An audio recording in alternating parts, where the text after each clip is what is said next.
Good morning and welcome back. It's 4:44. We've made it to Thursday and our weather returning back to more typical summertime weather. It's been a bit wet the past couple of days, but our rain chances are going to slowly start to return back to just hit or miss. We are starting off this morning nice and dry in the city. It's warm, it's humid, but no big issues here in the city.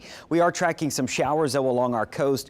Very common this time of year that the showers develop first along our coast in the early morning hours, and then once we get into the afternoon, those storms will pop closer to the city and then sometimes near the lake or on the North Shore. Closer look at those showers that are developing down here along the coast. You can see from Grand Isle to Port Fourchon, raining very heavy right outside Port Fourchon. Leeville's getting a shower and some showers near Terrebonne Bay around Cocodrie and Chauvin this morning. So that's where our showers will be for the next several hours, at least the highest chance.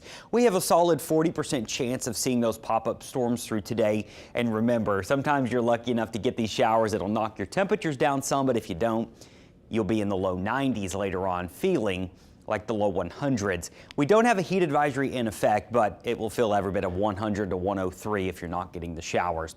Our rain chances are going to be hit or miss all the way through the weekend. I do think they'll be slightly lower on Saturday and Sunday, but it's really that time of year where you're not going to see a lot of fluctuations in your rain chances from day to day. You probably won't get rained on every day, but there's at least a chance every single afternoon, just how it goes. Now, as rain coverage begins to decrease, our ridge of high pressure builds back in. It gets hotter for the weekend. 94 on Saturday, 95 on Sunday. Wait for it though, you got to throw in that Gulf humidity that we love so much, and this is what it will start to feel like.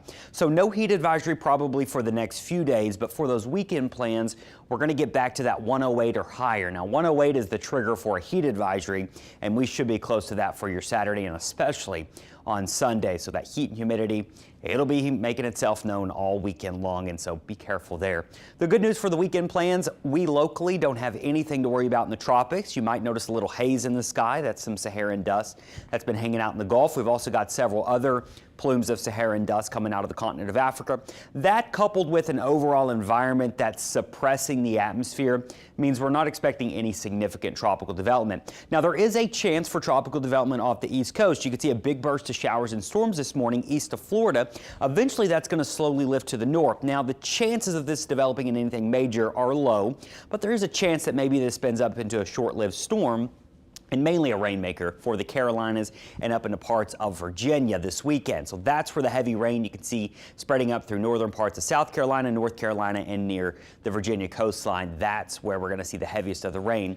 Our rain chances are isolated. Next name on the list, by the way, is Debbie. If you missed it, Chris formed right in the middle of Beryl when it was at its strongest. So some people missed that one, but it was a short-lived storm that went into Mexico. Our 7-day forecast.